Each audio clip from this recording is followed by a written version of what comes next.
Welcome to Richopoku TV, a very brief discussion about blood.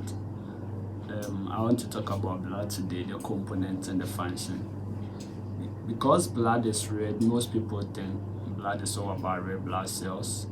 But by the end of this studies, you'll get to know that blood is not just red blood cells, but blood is actually more than red blood cells. So when we say blood, it's actually made up of 4 components.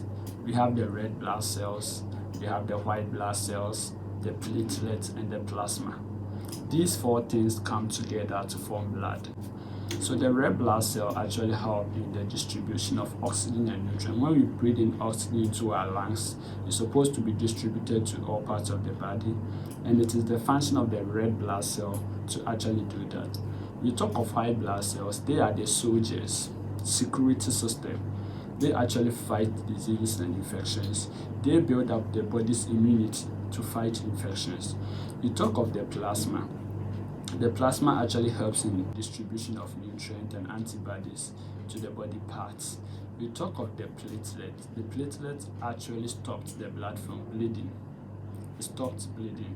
That's the function of the platelet. It helps the body to stop bleeding. When you get the cuts, that's the function of the platelet. So these 4 components actually play their role in the body, and they all come together to form the blood.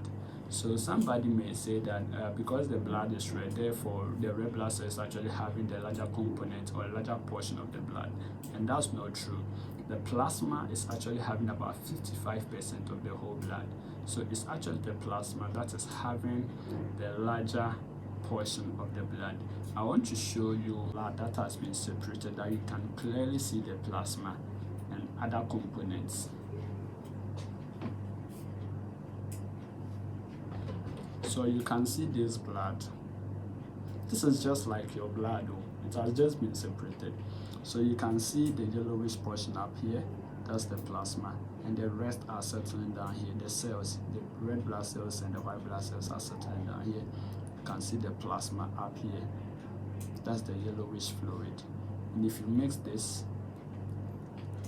it's gonna be just like the blood that you know. So that is it.